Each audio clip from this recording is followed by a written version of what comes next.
बिस्मिल्लाहिर्रहमानिर्रहीम, अस्सलाम वालेकुम viewers and welcome back to my channel. तो आज जो है हमने डायोड अप्रॉक्सीमेशन के बारे में पढ़ना है।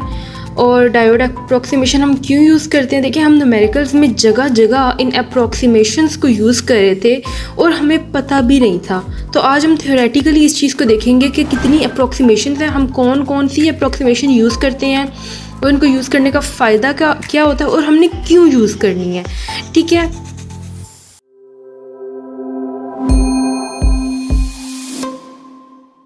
डायोड अप्रोक्सीमेशन गाइस, हम डायोड अप्रोक्सीमेशन जो है वो इस वजह से यूज़ करते हैं ताकि हम अपनी कैलकुलेशन को जो है इजी बना सकें। एक तो इसकी कैलकुलेशन को इजी बनाने के लिए, दूसरा नॉन लीनियरिटी से बचने के लिए। क्यों? क्योंकि जो एक रियल डायोड होता है ना वो नॉन लीनियर होता है इन इट्स बिहेवियर। ठीक है, जो आइडियल डायोड होता है ना उसकी हम इक्वेशन थर्ड अप्रोक्सीमेशन से हम निकालेंगे ये चीज़। मतलब उसमें डायोड का करंट इन्वॉल्व होता है, डायोड का जो वोल्टेज है वो इन्वॉल्व होता है, रेजिस्टेंस जो इंटरनल रेजिस्टेंस होती है डायोड की वो चीज़ हमें इनटू अकाउंट लेनी पड़ती है। दूसरा, कट इन वोल्टेज या फिर थ्रेशहोल्ड वोल्टेज को भी इंक्लूड करना पड़ता है। ठीक है, तो ये अगर आप इक्वेशन देखें तो ये एक लीनियर इक्वेशन है, जबकि अगर हमारे पास जो रियल डायोड की इक्वेशन आती है वो ये चीज़ होती है। ठीक है, अब ये जो एक्सपोनेंशियल ये जो चीज़ दे रही है ये एक नॉन लीनियर बिहेवियर दे रही है, मतलब थोड़ा सा वोल्टेज बढ़ाने से बहुत ज़्यादा करंट इंक्रीज होगा। तो ये जो रियल डायोड की इक्वेशन होती है ये है, और कहीं भी न्यूमेरिकल्स में हम ये वाली इक्वेशन यूज़ नहीं करने लगे। इस वजह से हम डायोड अप्रोक्सीमेशंस लेते हैं ताकि हमारा जो डायोड है वो एक आइडियल डायोड के तौर पे काम करे या फिर एक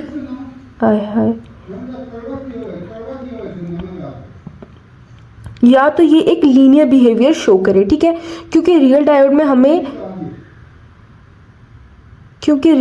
में हमें रिवर्स सैचुरेशन करंट को इनकाउंटर करना पड़ता है। IS जो है आइडियलिटी फैक्टर, ये जो N है ये आइडियलिटी फैक्टर है, मतलब ये PN जंक्शन के बारे में बता रहा होता है कितना वो आइडियल है। और थर्मल वोल्टेज जो कि 26 मिली वोल्ट्स के बराबर होता है, ऑलमोस्ट थोड़ा सा होता है लेकिन फिर भी हमें ये इंटू अकाउंट लेना पड़ता है, जितने भी फैक्टर्स हैं उनको इंटू अकाउंट लेना पड़ता है। इस वजह से हम डायोड अप्रोक्सीमेशन यूज़ करते हैं। बहुत ईजी से अप्रोक्सीमेशन हैं। Each approximation assume the ideal condition of the diode, diode की आइडियल कंडीशन के बारे में बताती है। और हम जाते जाते प्रैक्टिकल को रीच कर रहे हैं। ठीक है, ओके, सो फर्स्ट अप्रोक्सीमेशन क्या कंसीडर करती है कि जो डायोड है वो आइडियल स्विच के तौर पे काम करेगा। It is the simplest approximation, ये सिंपलेस्ट अप्रोक्सीमेशन होती है। ये एज्यूम करती है कि डायोड आइडियल होगा। और डायोड आइडियल कब होता है? डायोड आइडियल तब होगा जब उसमें ज़ीरो रेजिस्टेंस होगी, जो उसका PN जंक्शन है वो ज़ीरो रेजिस्टेंस प्रोवाइड करेगा और उसमें से मैक्सिमम करंट जो है वो फ्लो कर सकता हो, और वोल्टेज उसका ज़ीरो। मतलब ये तीन फैक्टर्स है, करंट, रेजिस्टेंस एंड वोल्टेज। अब वोल्टेज, ये किस वोल्टेज की बात हो रही है बेटा? ये जो हमारा कट इन वोल्टेज है ना, जो PN जंक्शन की वजह से जो वोल्टेज प्रोड्यूस हो जाता है, ये एक्सटर्नल वोल्टेज की बात नहीं हो रही। जो इंटरनल वोल्टेज है वो ज़ीरो कंसिडर होगा। आप ये समझिए कि यहाँ पे हमारा P है और यहाँ पे हमारा N जंक्शन है। जिस तरह ये है, ये हमारा P जंक्शन है और ये हमारा N जंक्शन है। जैसे ही हम दो जंक्शंस को इकट्ठा लेके आए हैं, पास लेके आए हैं, तो जो N जंक्शन में इलेक्ट्रॉन्स थे वो उड़ उड़ के किधर जाना शुरू हो गए? P जंक्शन में। ठीक है, मतलब P साइड में जाना शुरू हो गए।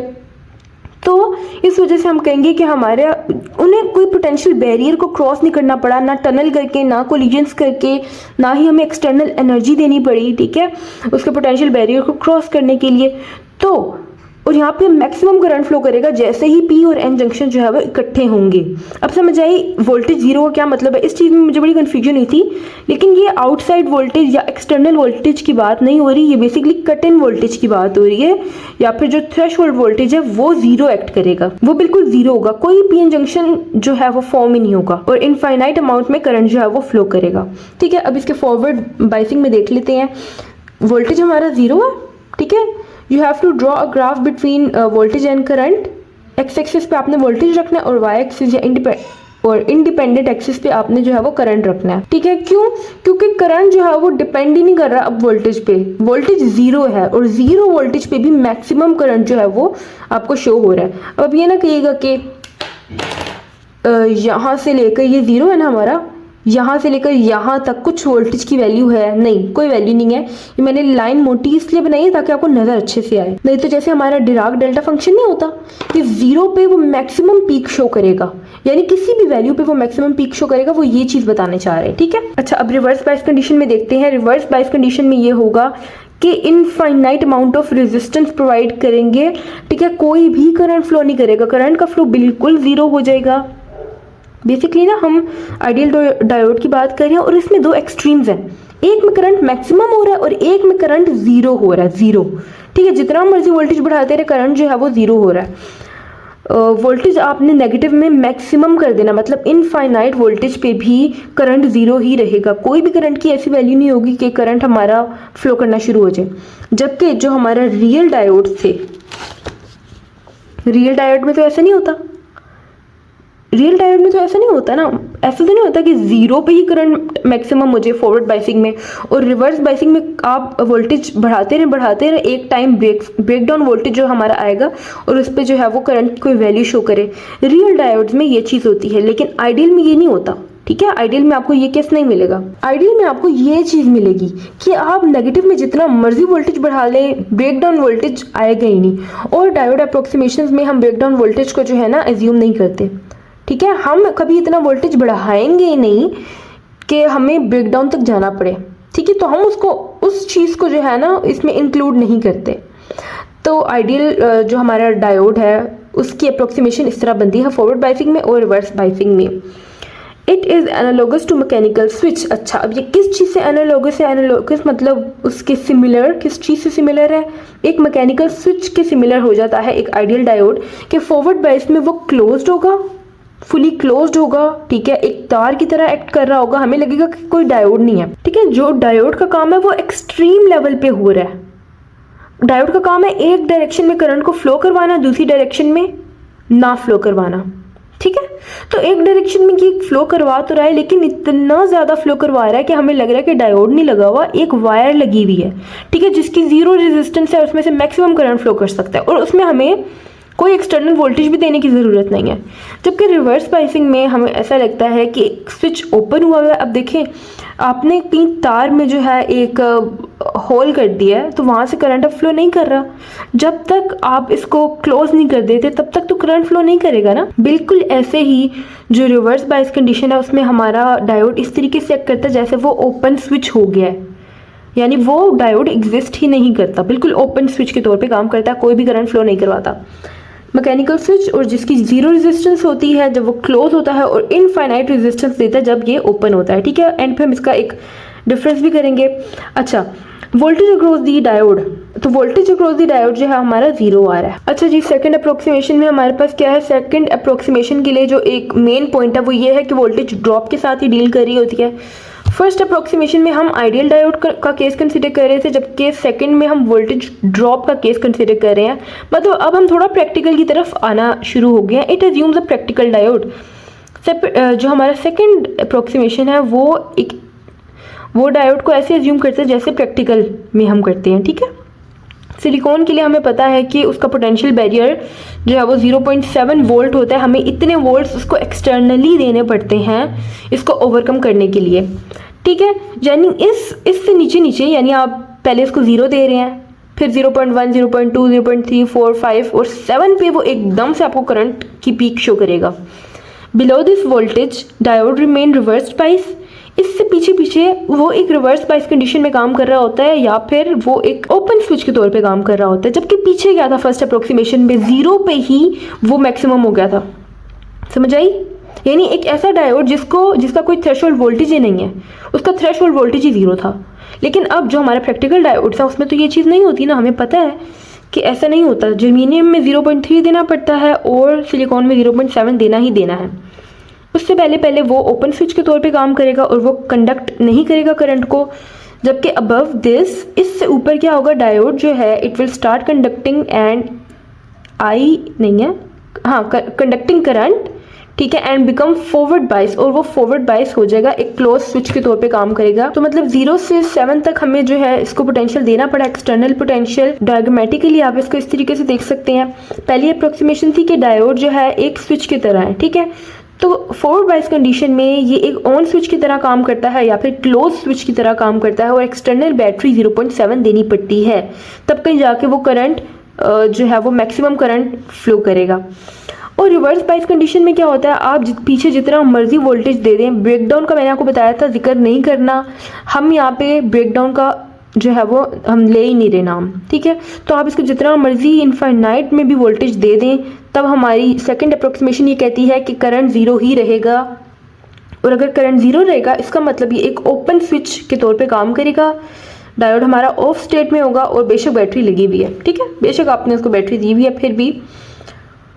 हाँ, अगर ये 0.6, यहाँ पे आप 0.5 या 6 लिख लें। Okay, now third approximation resistance को भी अब ऐड कर रही है, ठीक है। पहली अप्रोक्सीमेशन में क्या था, हम सिर्फ कहते थे कि डायोड एक स्विच के तौर पे काम करेगा, मतलब आइडियल स्विच के तौर पे।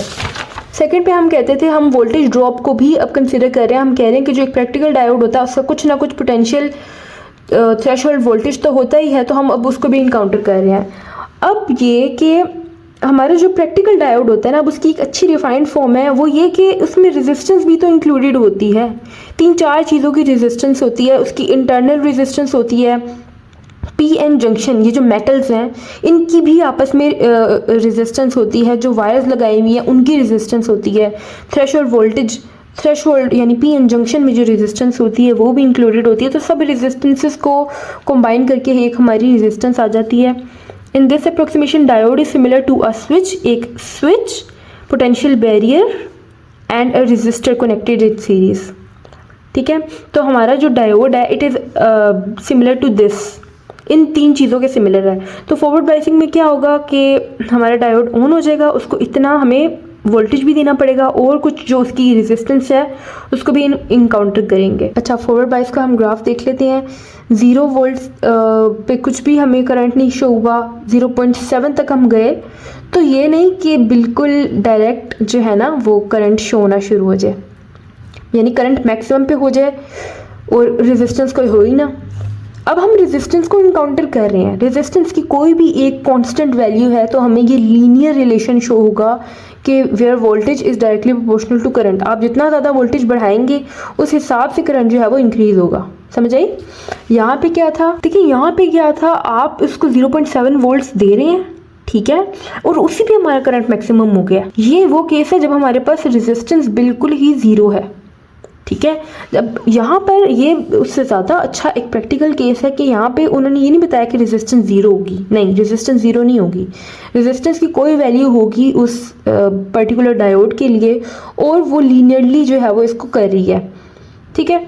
अब इसको हम पढ़ लेते हैं। When the voltage is below 0.7 volts, जब वोल्टेज हमारा 0.7 वोल्ट से नीचे है, it behaves as reverse bias, ये एक रिवर्स बाइस कंडीशन की तरह एक्ट करता है, ओपन स्विच के तौर पे एक्ट करता है। और जब वोल्टेज 0.7 पे पहुंचता है तो करंट इंक्रीज होना शुरू हो जाता है और 0.7 से ज़्यादा होने पर वोल्टेज जो है वो इंक्रीज करता है लीनियरली, ठीक है, और ओहम्स लॉ वहाँ पे वैलिड होता है।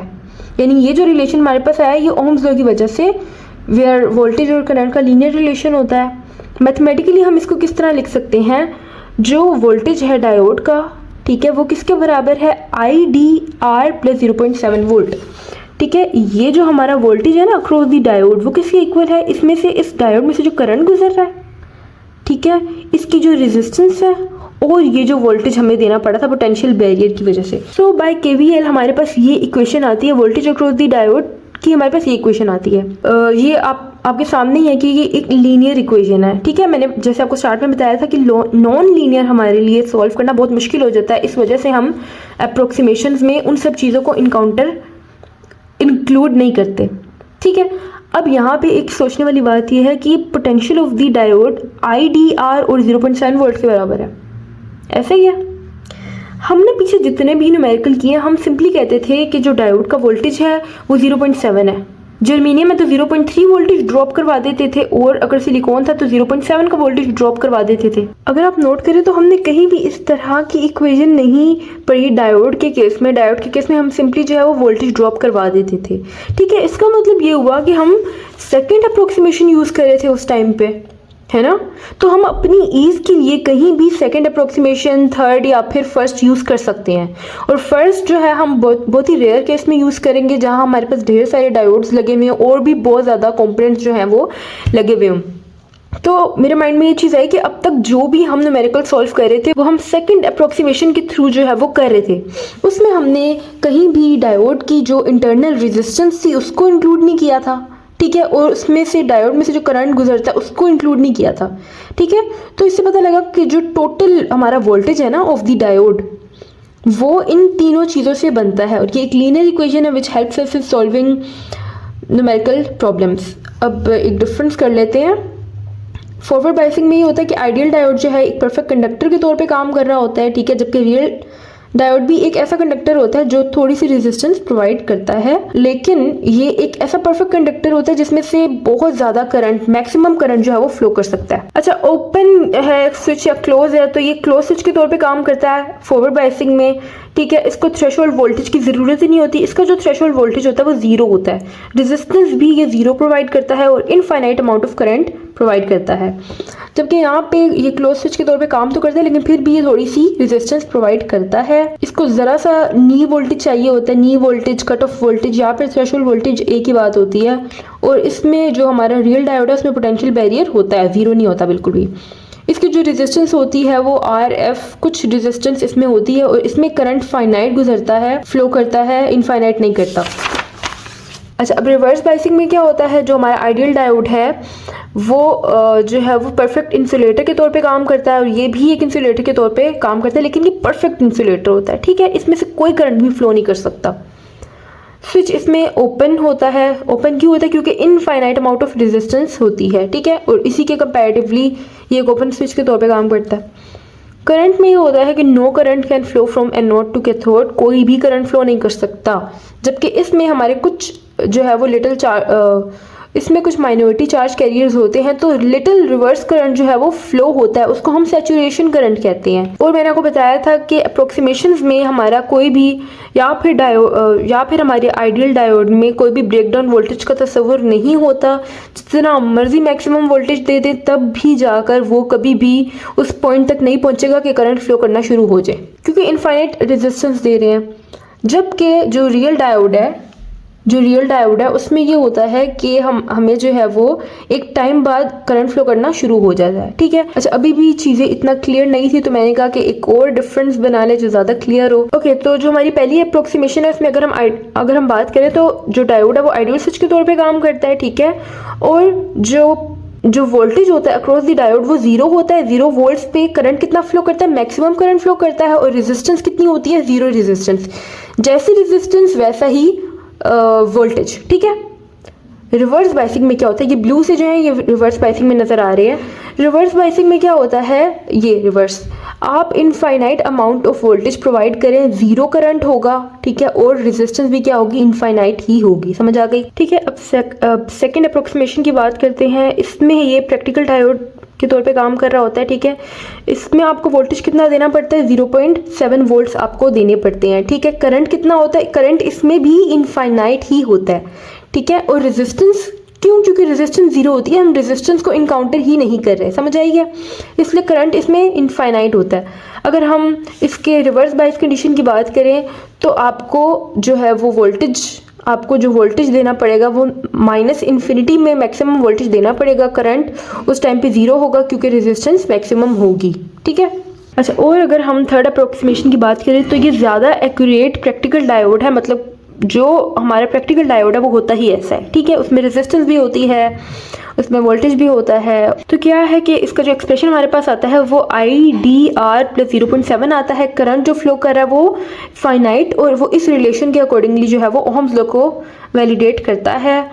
दूसरा ये कि रेजिस्टेंस जो है इसमें 0 नहीं होती, रेजिस्टेंस की कोई वैल्यू होती है जो हमें यहाँ पे लिखनी पड़ती है। ठीक है, तो ये हमारे पास रिलेशन आता है। और रिवर्स बायसिंग में जो है वो वही केस है, तीनों में वही केस है, क्योंकि हम ब्रेकडाउन का जिक्र ही नहीं करें। ठीक है, ब्रेकडाउन को हम लेते ही नहीं हैं। तो इसमें भी यही है कि आप नेगेटिव में दें जितना भी वोल्टेज तो करंट 0 ही रहेगा और रेजिस्टेंस भी 0 ही रहेगी।